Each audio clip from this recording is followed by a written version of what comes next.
Battlecry of Freedom by Ngakma Nor'dzin. Part 1. Overview. A brief historical background to the 7 points of mind training by Chekhawa Yeshé Dorje. The 7 Points of Mind Training is a text composed by Chekhawa Yeshé Dorje in the 12th century. The slogans of mind training originated from Atisha and at that time existed as an oral tradition among his followers. Chekhawa pulled the threads of the teaching together into a powerful presentation in 7 points. Initially, he only taught it to his disciples, but then Chekhawa discovered that the local lepers were listening to his teachings outside the tent, practicing what they heard and succeeding in curing themselves through their application of mind training. This led to Chekhawa teaching the 7 points openly so that everyone could benefit from the power of the practice. By the time Chekhawa came to compose the 7 Points of Mind Training, Buddhism had existed in Tibet for 400 years, but its establishment as the religion of the country was not without difficulties. Tibet emerged as a unified country in the 7th century under the rule of Tsenpo Dzongtsen Gampo, whose divine authority was supported by the leaders of Tibet's clans. By the end of the 8th century, Tibet was the greatest military power in Central Asia. Through its dominion, Tibet made contact with the cultures and religions of its nearby trading regions, such as India, Nepal, and China. In 756, Senpo Trisong Detsen was enthroned, and in 762 he declared Buddhism as the official religion of Tibet. This was a means of maintaining the unity of Tibet as well as spiritual aspiration. Trisong Detsen invited the great Buddhist teachers Padmasambhava and Shantarakshita to establish Buddhism in Tibet. When Padmasambhava arrived at the Tibetan royal court, the assembly offered prostrations to him, except for Trisong Detsen, who, as God King, did not bow to anyone. Padmasambhava looked at Trisong Detsen, singeing his beard with a wave of the hand. The Tsenpo immediately understood that the power of the Buddhist teachings was greater than the power of a God King, and also offered prostrations. This period was the beginning of the first spread of Buddhism in Tibet.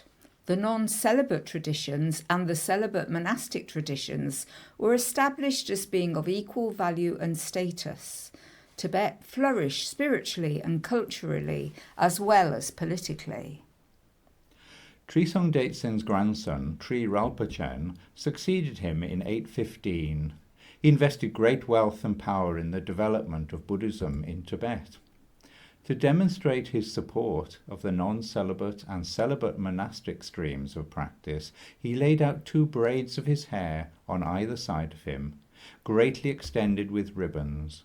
He had representatives of yogic practice sit on one braid and of the monastic practice sit on the other. There was unrest, however, among the ministers and leaders of the ancient clans, who were concerned that the military strength and prominence of Tibet was being threatened by too much investment in Buddhism. This led to Rinpoche being assassinated. Rinpoche was succeeded by his brother Dharma in 836. Dharma was quite a different personality from Rinpoche. Enjoying hunting, drinking, and festive carousing, he had the nickname Lang, meaning ox, because of his strong and bull-like nature and physique, and hence he became known as Langdharma. To secure political power and the support of the clans, Langdharma instigated the repression of Buddhism. The wealthy monastic institutions were destroyed and the monks killed. He also attempted to persecute and eradicate the yogic stream of Buddhism. Sangye Yeshe, a great yogi, was able to terrify Langdharma, however, by pointing at the sky and, through the power of mantra, manifesting a black scorpion the size of 9 yaks. He then pointed at a mountain and directed a bolt of lightning which cleft the peak in 2. After this display of power, Langdharma agreed not to persecute the yogic practitioners. Langdharma ruled for 6 years. He succeeded not only in halting the development of monastic Buddhism, but in almost eradicating it, before his assassination in 843. Although this was a dark age for monasticism, the non-celibate traditions flourished. In the 10th century, Yeshé set out to re-establish Buddhism as the religion of Tibet. Monastic Buddhism, with its hierarchical structure and large institutions, was easier to control than the myriad of small, non-celibate traditions existing throughout Tibet. A teacher was invited to Tibet to help re-establish monasticism. A teacher was from Bengal and came to Tibet in 1042. His main teacher was Ser Lingpa, who came from Burma. Kapse Kunsang Dorje Rinpoche told Nakchang Rinpoche, Yeshé, who styled himself the divine monk, had a political agenda with regard to re-establishing Buddhism in Tibet. There was nothing to re-establish, as the Nyingma lineages remained vital and unbroken.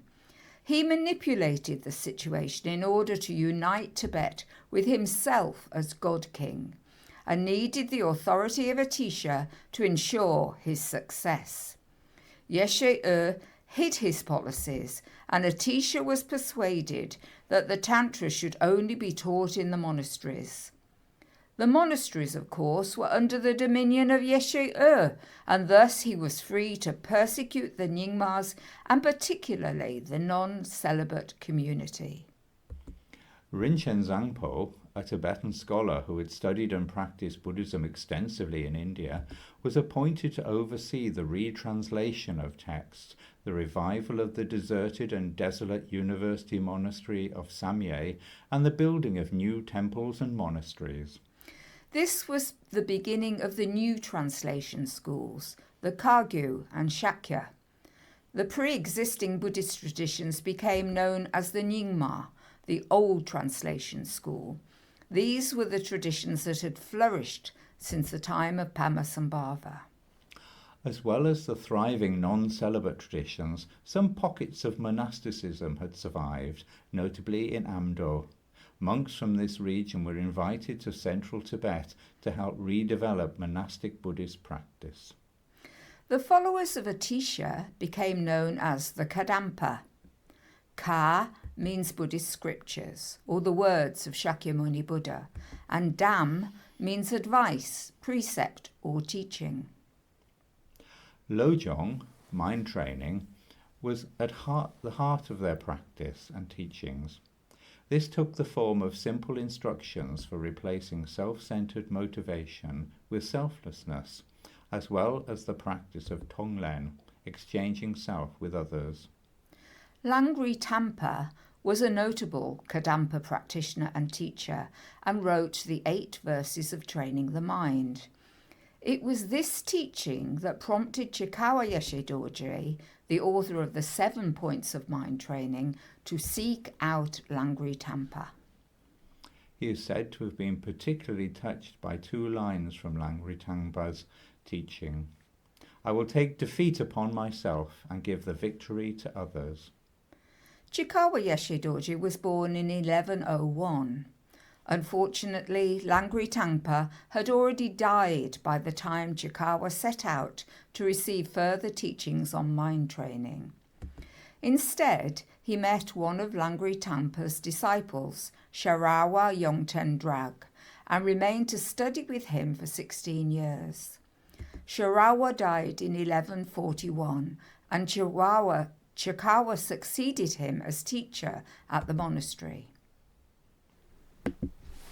At first, Chekhawa kept the mind training teachings secret, conveying them only to his disciples, but on discovering that lepers were curing themselves through the practice of Tonglen, he started to teach mind training more publicly.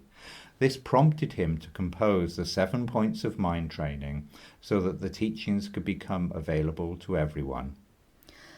None of Atisha's teachings were recorded as written texts, until some considerable time after his death, but this oral tradition was the source of mind training. Chekhawa died in 1175, aged 75. He spent his final years in seclusion. Chekhawa Yeshé Dorje concludes the 7 points of mind training with this verse. The essence of the nectar-like instructions for transforming into the path of awakening the 5 prevalent signs of degeneration was passed down from the one from the Golden Isle.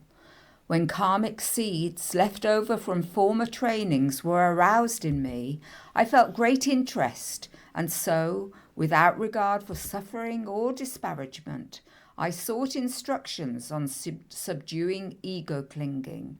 Now, even in death, I will have no regrets.